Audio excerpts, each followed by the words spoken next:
Getting ready for this Colts team. A lot of people are talking about how they're the best team in the league right now, and their record indicates it. A lot of their games are just blowouts. They're just blowing people out. So for us, watching the second half of some of those games is you got to be real fickle with what you actually take out of it. So we got a big challenge. Really good defense across the board. They're turning the ball over like crazy, playing great complementary football. So we just gotta take it day by day, step by step. So far, we're having a great week. We got to make today a great one, tomorrow a great one, all leading all the way up to the game. The guys are a great defense. They're well coached, and they got some real difference makers in it. Number 99 start, number 44, 23, 7. All those guys are big-time players. So we're excited about the challenge here in SoFi. I'd like to thank all the Chargers fans that came down to Miami last week. Got to meet some of you. And I'd like to thank a bunch of fans that are here when we get back from the trips with signs and just fired up. Just so special to see. So thank you. And then look to see more Chargers fans on the road. And all the new Chargers fans, come on, jump on the wagon. Any questions? What did you think of Kimani's performance? Yeah, I was really happy for Kimani, a guy that's kind of had to wait his turn. Really maximized his opportunities. First time out there as a starter, and had a big game for us. It was a huge difference in the game for us. So always things to learn and grow from, and he will. He's that kind of guy. Back to work the next day. You wouldn't know anything had changed. So that was a great thing. And then overall, there's really no more honorable victory than the one where people that don't usually play are thrust into a situation where everybody's counting on them, and they basically have gone from watching to now they're the tip of the spear, and it affects everybody. It affects those who normally play, and it affects obviously the guys that are stepping up, the next man up guys. So great team effort there by a lot of guys stepping up. I can mention Bobby Hart just got here a couple weeks ago, or even if at that. So yeah, we had a couple snap count things with him early, but I kind of chalked that up before the game as collateral damage when you play somebody new. But he did a great job, wonderful job, big part in the victory. So, a lot of guys, Kimani leading the way, who really took advantage of that opportunity. That's the name of the game. You guys are fast in the NFL and red zone TD scoring. What do you think is happening down there? I mean, it's play-by-play. We're close. We're really close. It's a detail here and a detail there. And last couple games I've called a different way than I would normally call due to circumstance. So I understand all that. But yeah, we guys keep plugging away at it. We're really close. We got some really good options down there in the red zone. What do you mean by that circumstance in terms of new players in the lineup? Yeah, anytime you get new players in the lineup, it changes everything. So it might change how risk management changes, matchups change, all that stuff. So all that's factored in. Last game, did you feel like you called the game differently because of those injuries up front in terms of maybe, I don't know, appeared less long developing routes, more quick stuff? I don't know if I'm seeing that wrong, but was that an adjustment you made for this Miami game? No, I mean, we've been doing that now for a while, pretty much. But yeah, I mean, all those things are considerations. Every week's a little different. So, that's just something that we try to take great pride in, trying to take into account all the different matchups that occur. So, but yeah, there's definitely some weeks where you're going to play a different style than others. So, guys got it done. It was great. And then, Justin, impervious to circumstance. At the end of the game, they take the lead late. Boom. He just pulls a rabbit out of the hat. Him and Ladd. It's great to see get Ladd involved in a big way in the offense. It makes a big difference. For a lot of impressive things about throwing to Ladd, was there one that stood out? I mean, the fact that he got it off accurately is just a great play. Just a great play with a guy free. You know how that guy's feeling after that play takes place. He had him, and then he didn't. And then the ball security too, in that circumstance was pretty epic to look at. Go back and watch that. That was pretty sweet. Little card dealer going on. Have you ever seen a quarterback do that where it's while taking a hit, he's moving the ball from right hand to left hand or left hand to right hand to avoid like a punch out attempt from a rusher? Yeah, I think I have, but not very often. And the only one that I really care about is the one I just saw. So. Is that a coaching point or is like? I mean, it's ball security, and it's in the heat of the moment. That's him, his instincts taking over, really. And, you know, the idea that, holy cow, if I don't do, it's a natural reaction in the heat of the moment. So that was a great play by him. Great play. You know, Trey gets pretty involved on Sunday catch-wise, but he seems to be doing the small things as well with blocking. How have you seen him kind of evolve since he got here? Trey Harris kind of reminds me of a quote somebody told me a long time ago. The same man can never jump into the same river. This guy, Trey Harris, is the same guy every day. The same guy every day.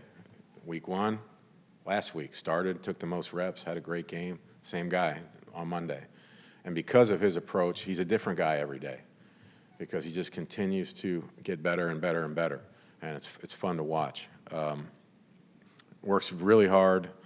On the details, I mean, he played all 3 positions the other day. So puts a lot of time in, very thoughtful, intentional about everything he does.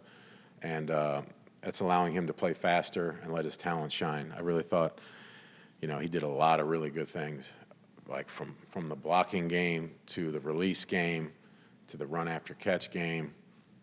So, really happy with where he's at and what he's been able to do. But he'll just continue to improve because of how he is on a daily basis. How does the river get involved in that analogy? Well, it's the idea that you're always changing. You never stay the same. You either get better or worse. You could step out of the river, some rocks moved. It's different. The water moved. The dirt's moved. It's changing. It's never staying the same. Just like you. You're never staying the same. Your article was great the other day, but the next one, let's go. But I'm sorry? That was great. I didn't read it yet, but I'll get to it later. I encourage everybody to read that article. Okay. Saying I haven't watched the film, but asking you questions. But to get back to the quote, which is much greater than this discussion,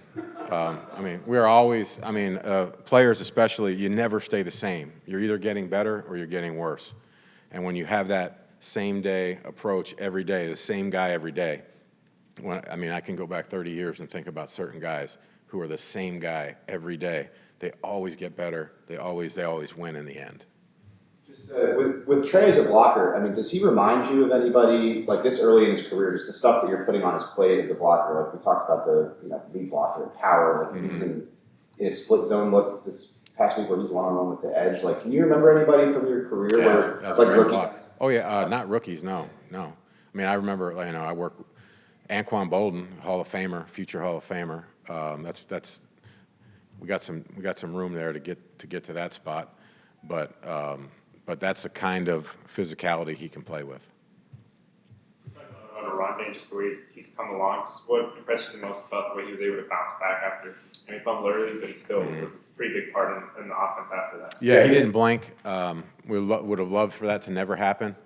But in football, sometimes it does, and it's how you react to it, as in life. He didn't blink, got right back to work, and it's a technique issue that we're really harping on here as we go. Guys in the league now are so good at punching the ball out.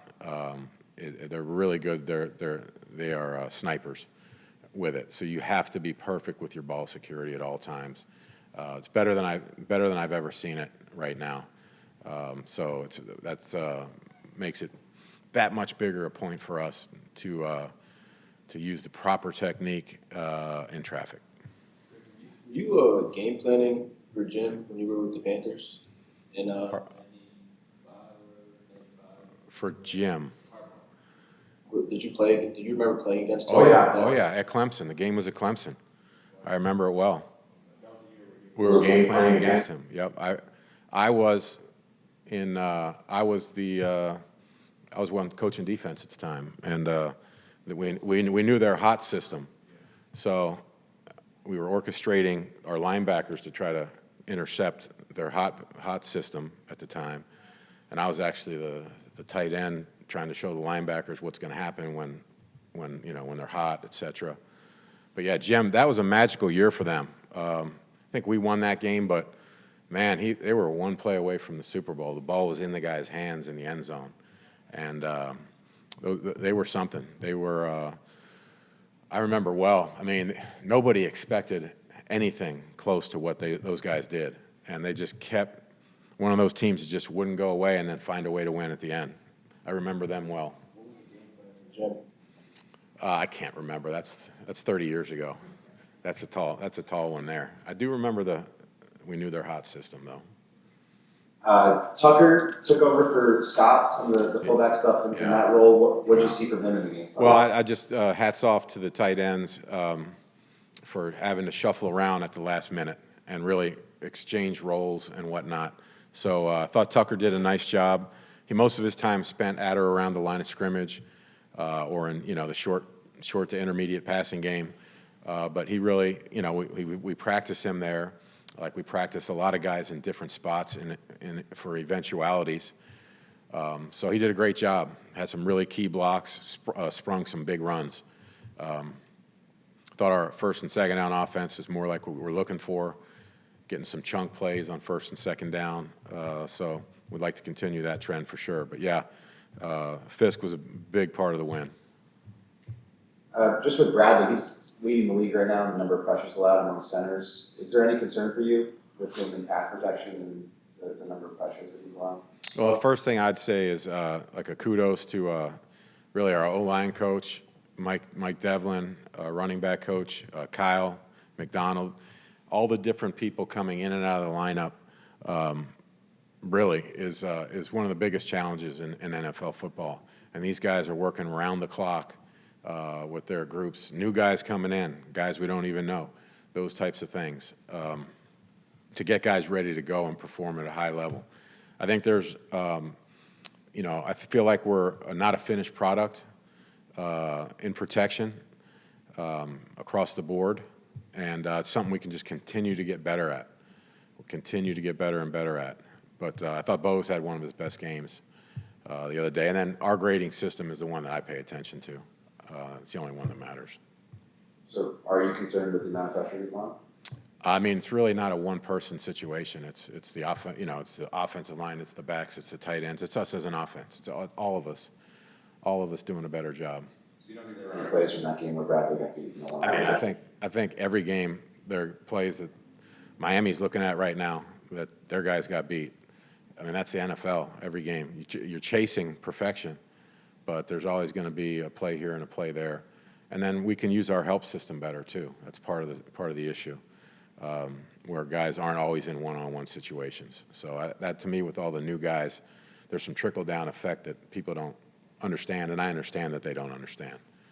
So what might appear to be this guy is actually residual of something else, and that happens quite a bit.